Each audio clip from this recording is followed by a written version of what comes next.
Olulu sasazwa ngqo lwendaba estudio 9 kwikomkhulu le-SABC eKuland Park eGauteng nazi eziphambili. I-department ithi yona kufanele iqhubeke ukuthi ikhiphe imiphumela yabafundi kumaphephandaba ngoba into vele kwakudala sasiyenza. Siza kuwiswa ngomso isigwebo senkundla kwidaba lomthetho phakathi kwegunya lolwazi information regulator nesebe lemfundo esisiseko ngokupapashwa kweziphumo zematriki kumaphephandaba. Kusinde usana olunonyaka kuphela kwingozi ebandakanya ilori neteksi eyenzeke kwindlela iVan Rieenen kwaye kukholelwa ukuba le ngozi ibangelwe kukuqhuba ngokungenankathalo. I-Kaizer Chiefs ithi ayigxilanga kwiziphumo ezidluleyo iqwalasele kwimidlalo ezayo njengoko ilungiselela ukuqubisana neStellenbosch ngokuhlwa ngomso kwibala i-FNB. Enathunga isengelwa phansi sinivubisela ngeselo lamathwela amadala ngalehlwa amazi alo antubululu bhotani. Isinkonye dekwe ngomso isigwebo inkundla ephakamileyo yasePitoli kwidaba lomthetho phakathi kwegunya lolwazi i-information regulator kunye nesebe lemfundo esisiseko malunga nokupapashwa kweziphumo zematriki kwiveki ezayo. Eli gunya lolwazi lifake isicelo esingxamisekileyo ngelithintela isebe lemfundo esisiseko ekupapasheni iziphumo zematriki kumaphephandaba ngohlobo ekuqheleke kunjalo. Nyalo lwazi liyalibethelela elokuba ukupapashwa esidlangalaleni kweziphumo zematriki kunyasha umthetho wokukhuselwa kweenkcukacha zomntu i-Protection of Personal Information Act ukanti umbutho woluntu i-AfriForum uxhasa isebe lemfundo esisiseko kulo mbangelithi asingxamisekanga ngesicelo ngoko ke masingavunyelwa. Olethwe lapha phambi kwenkantolo namhlanje ubuthi uma information regulator ikhipha isinqumo umkhakha or department iyakwazini ukuthi ivele ingasishaya indiva leso sinqumo okumele benze lento esiyishilo siwu information regulator.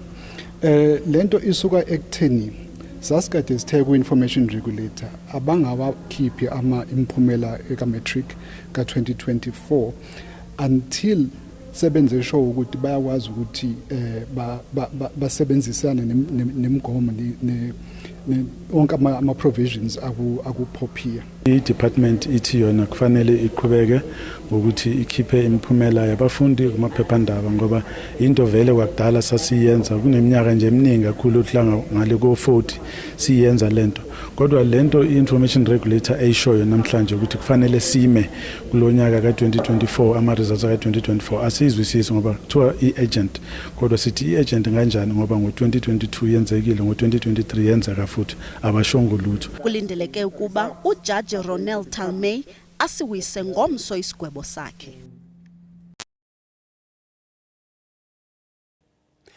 Ingozi yamasikizi ebandakanya ilori kunye neteksi eyenzeke kwindlela iVan Rieenen nesube imiphefumulo yabantu abali-17 kukholeleka ukuba ibangelwe kukuqhuba ngokungakhathali. Ngaphambili bekubikwe ukuba abali-18 abakhweli ababhubhileyo kule ngozi kodwa isebe lezothutho KwaZulu-Natal layilungisa loo nto lingqina ukuba bali-17. Kusinde usana olunonyaka kwaye lukwimeko emaxongo esibhedlele. Kule ngozi enyantisa igazi kusale izinsalela zetekisi kanje ngomsombuluko ebusuku. Iloli lishayise itekisi nemoto encane eVan Rienen's Pass ngenkathi lina izulu kunenkungu. Itekisi kuthiwa belisuka kuQumbu esifundazweni iEastern Cape liya eGoli esifundazweni iGauteng. Le ngozi iphoqe ukuthi kuvalwe uthelawayeka u-N3 amahora ngaphezu kwayishagalolunye ngenkathi abezimo eziphuthumayo besiza. Abanye abasebenzisa umgwaqo bazithole bevalelekile kwathi abanye basebenzisa eminye imizila ukuze bangavaleleki. Imbiko ithi ukushayela budlabha kube nomthelela kule ngozi eyenzeke endaweni eyaziwa ngokuba nezingozi ezinyantisa igazi. Isimo sezulu naso kuthiwa kungenzeka ukuthi singaba imbangela yengozi. 17 kabantu abashiyile kulo 17 sibala nezingane ezu7 umntwana ke oyedwa ke uyena ucritically osesibhedlela kwathuke abayishumi ke abantu abadala nabo baphangalala sine total nje ye number ewu17 yabantu abashiyile kule yangozi. Umshayeli weloli kuthiwa ubalekile endaweni yesigameko. Isimo sezulu esingesihle siyaqhubeka nokwenza kube nzima ukushayela emgwaqweni yesifundazwe KwaZulu-Natal. Amaloli abange isiminyaminya eHilton ku-N3 kuthi amanye amaloli amabini abe nengozi khona eVan Riebeeck Pass. Mlonde Radebe, SABC News, eThekwini. Kuvuka uqhushululu ngethuba usekela mongameli we-ANC umnumzana Paul Mashatile bekuyiphulo lokungena umzi eMandela Park eKhayelitsha eKapa. Umnumzana Mashatile befakana imilomo nabahlali ngaphambi kwemibhiyozo ye-ANC yomhla wesibhozo kuJanuwari. Komnye umzi kumbonzeleke indoda ibibanga ukuba ingumnini womzi umnumzana Mashatile ngaphakathi. Le ndedebe ibeke yacace ukuba ayibafuna osopolitiki endlwini yayo yayalela ukuba mabaphume. uMashatile uqale iphulo lokungena umzi nomzi eKhayelitsha. I-ANC ihlaba ikhwelo kubahlali baphume ngobuninzi phambi komsitho wesikhumbuzo salomputho owaziwa ngeJanuary 8 statement ngomgqibelo. Usekela mongameli wamkelwe kumakhaya. Kodwa ukagene nembila zithutha komnye umzi ngethuba kugaleleka ndoda ithile edale umbhodamo yayalela intatheli amavolontiye ANC uMashatile nabalindi bakhe bama baphume baphele emzini wayo. You guys must leave. I don't want to hear anything. You must leave. You must leave. You cannot tell me that I can enter my own home. Imeko elithi ayibafuni nokubabona osopolitiki kwikhaya layo ibanjwe yangeniswa kwelinye igumbi logama uMashatile eyawaxolisa kusapho ngokwenzekileyo. Waqhuba encokola nomama walendoda omxelele ngekhitshi lakhe lesuphu ancedisa ngalo ukondla abahlali abasweleyo. uMashatile umise ngelithi uza kwenza kangangoko urhulumente alixhase elikhitshi. The deputy minister is going to come back after the rally to then talk to them on how we can assist. It's a very important project. It's a noble project because we know many people are hungry. So if you have projects like Soup Kitchen, it helps a lot of people.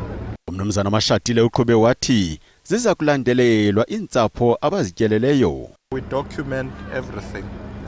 We also have people who work in our offices who are taking all the information. We coordinate through the province. Ngokwamazwi athethwe zezinye inkokheli ze-ANC kwensuku zidlulileyo nezithe abananzwanga abantu baseKhayelitsha, uMashatile uthi naye uyangqina kunjalo. Umphathi wezezimali eGauteng umnumzana Lebogang Mayile uzikhabile ingalo zokuba eliphondo lijongene nokutyupa-tyupeka ematyaleni kulonyaka mali.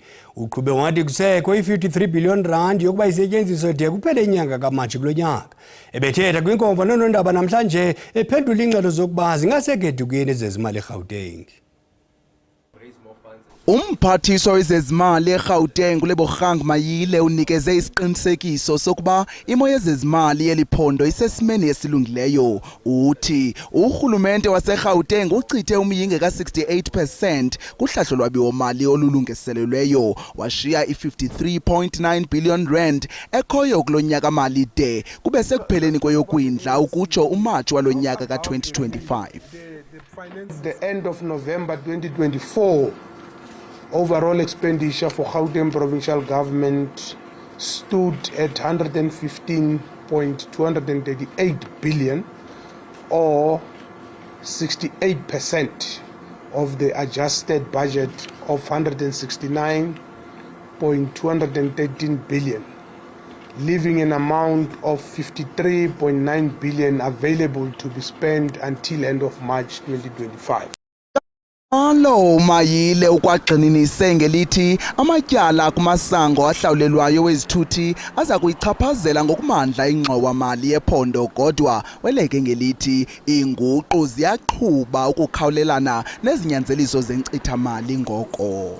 Lo gama abahlalutyi baphefumle ngokulindeleka kokuxinga kwenkala etyeni kwezezimali zeliphondo ngelithi ayingomampunge koko eneneni yingxubakaxaka exananazena kwihlabathi jikelele.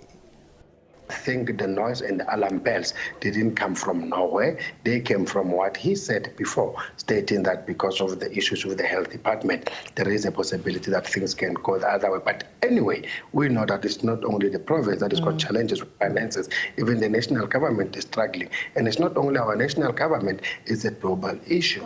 Ukanti ke uMayile ubethelele ukuba ngaphaya kwemingeni eliphondo elijijisana nayo kodwa inkcitha mali yaseGauteng isame phansi kolawulo olufanelekileyo.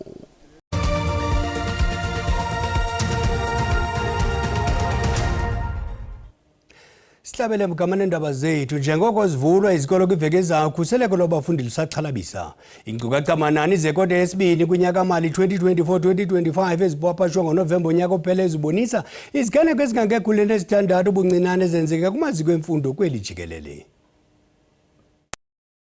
Ngamashumi asixhenxe izigigaba zodlwengulo ezehle phakathi kwamasango ezikolo kunyaka uphelileyo phakathi kweyekhala ukutsho uJulayi neyomsintsi ukutsho uSeptemba. Intombazana eneminyaka engama-20 ekhuselwayo ngokungabekwa elubala ikhumbula ukusika emathunjini kwenyewe yokudlwengulwa kwakhe efunda kugrade 8 kwizindlu zangasese zesikolo kutyholwa umfundi afunda naye.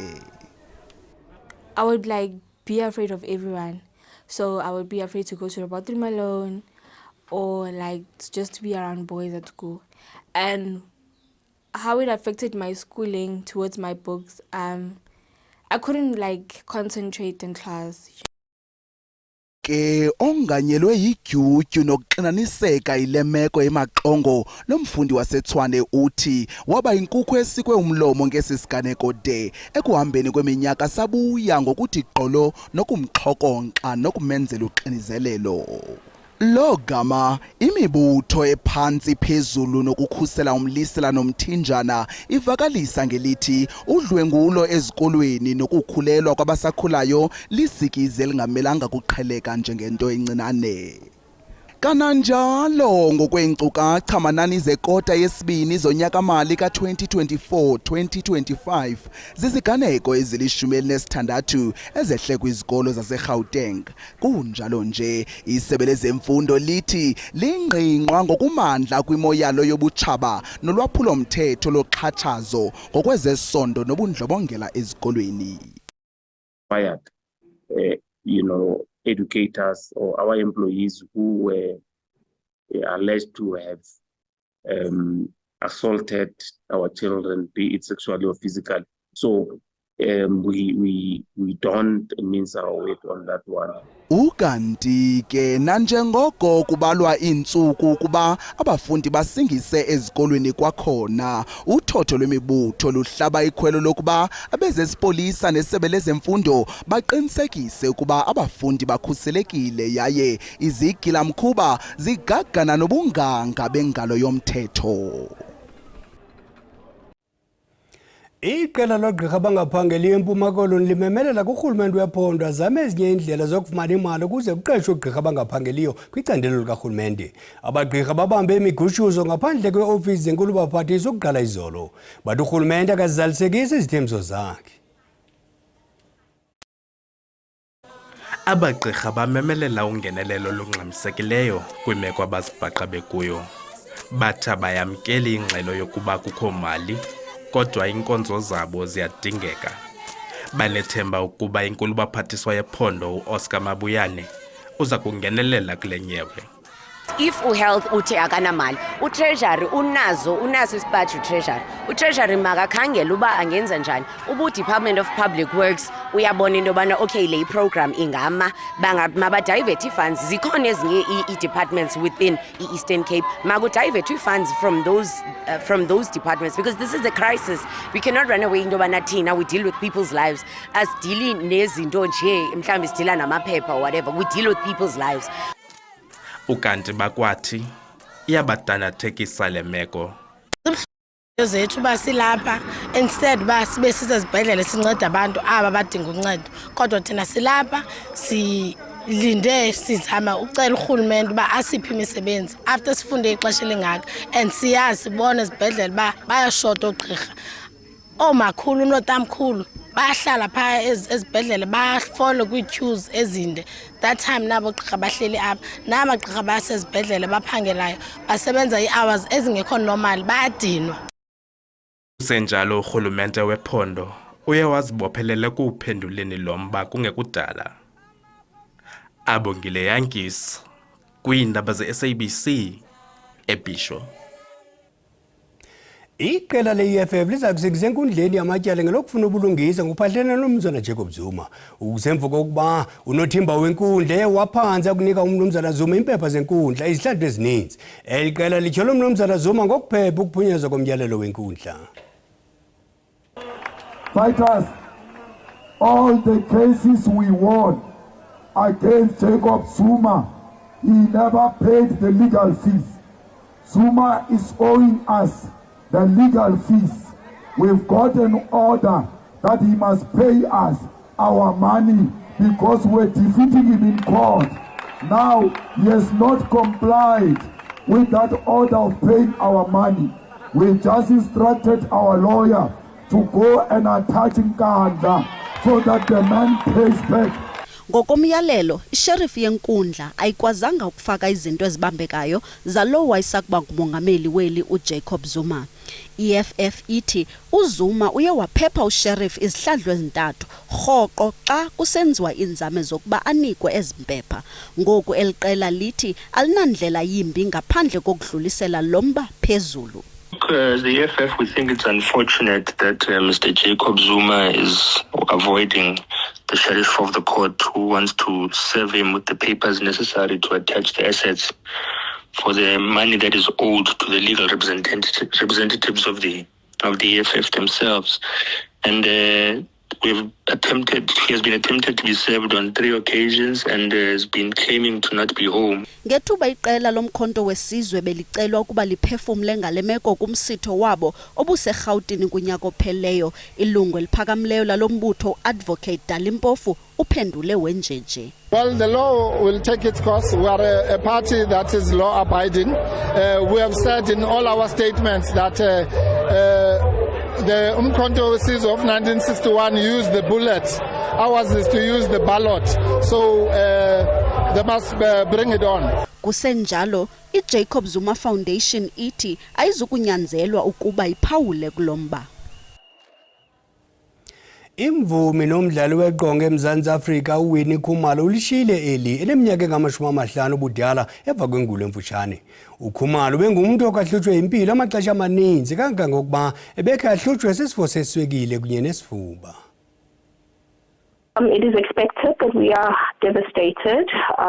We are at a loss. Winnie had a son, Uthando Khumalo, and Uritabile Khumalo, who is also in the limelight. She also has 3 grandchildren that she is leaving behind. Ourselves, 3 sisters that she has, and she's leaving behind her mother as well. Of course, we have a vast, loving family, extended family, who are devastated over the loss. Kwezemidlalo iKaizer Chiefs ithe igxilanga kwiziphumo ezidluleyo nanjengoko iqwalasele kwimidlalo ezayo. Amakhosi afuna ukukhawuleza libale ngokubethwa ngeqhaqo eqandeni iCape Town City ngomgqibelo. Njengoko elungiselela umdlalo nelinye iqela laseNtshona Koloni iStellenbosch ngokuhlwa kwangomso kwibala iFNB. Kuyatiwa ke ukuthi kwentekene kumdlalo weKaizer Chiefs neCape Town City lobe useKapa ngelisonto. Kungakho ke amakhosi atimisele ngekuthi adlale kahle kumdlalo wawo lolandzelako lapho atawemukela khona Stellenbosch FC enkundleni iFNB. Lo muhla iKaizer Chiefs ihlanganisa iminyaka le-55 kusukela yasungulwa ephefeni eOrlando West eSoweto. Leli qembu noko akukho lokungako leli kubungatako njengobe nawubuka imiphumela ayimihle kahlehle kumidlalo lesihlanu yakamuva liphumelele munye lehlulwa kule mibili ladlala ngekulingana kule mibili. Kepha ke badlali lokufaka ekhathi Bruce Vuma longunozinti uthi lithemba lisekhona. As a team, we need to do better. We are very much aware that we've been conceding goals, and losing games as well. So this is something that we working on. Umdlali wasemuva kuKaizer Chiefs Thatha Yawone Dihlokwe waseBotswana uthi kutawube kungasibo bulungiswa ukuthi leli qembu lingaphumeleli lo mdlalo wakusasa njengobe lokho kungaphula inhlitiyo yasihlalo waleli qembu uMnumzane Kaizer Mtawungu. Yeah, our chairman is a very respectable man. We respect him a lot and we honor him. So it will be a shame for us to lose on Wednesday. Hayike itawubanjwa ngileshone nayo. Mina ke ngingumduduzi Ndlovu leti tindzaba te-SABC ngiseneshurena ejozini. Kakade besingena kuphuthula ngekasengwa ukholosa uyalandela nemuzulu ezangomsozi ngesizulu mazenetho.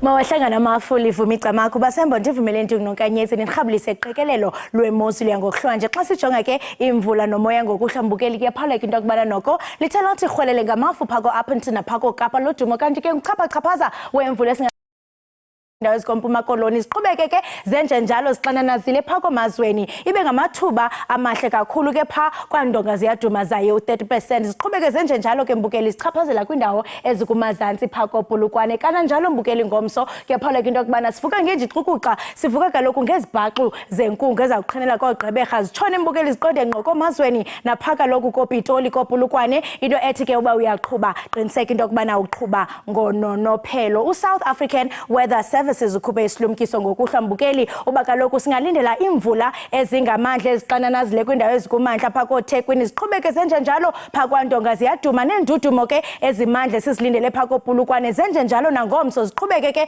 nemvula ezimandla kaloku mbukeli phakwaNdonga ziyaduma napha eThekwini kanti ke amaqondo obushushu aphansi ngokuhlwa xa sawuthi sijonge kaloku mbukeli kwindawo ezikumandla koMusina lithandela fudumala ngo-24 degrees kanti bebembene ngamanqaku nayo iPhalabhura xa sawungena ke emazweni ko-Richards Bay singene koLundi nako-Newcastle nakhona lithande ukuphola ngo-22 degrees kanti ke xa sawungena phako sajonisi koSnuka ngu-19 degrees eMthatha singene phakathi ngu-16 degrees koKomani koQonce khona mbukeli nguye u-15 degrees komso ke mbukeli thande ukufudumala kwindawo ezininzi xa singena ke pha komangalisweni noko lithandela bangu-24 degrees eWorcester ibe ngu-31 degrees singene phakathi ke mbukeli phako Mount Frere kwaBhaca singayilibalanga iqumbu itsolo singene eMthatha mbukeli siqhele siqonde ngqo naphako Lubode thande nakhona ukufudumala ke mbukeli ngaye u-21 degrees singayilibalanga kaloku indawo ezixananizileyo phako Kuphumleni khona lithande ukufudumala yabe ngu-31 degrees ndisatsho ndithi mazixhume inqawe emaxhekweni iXhosini.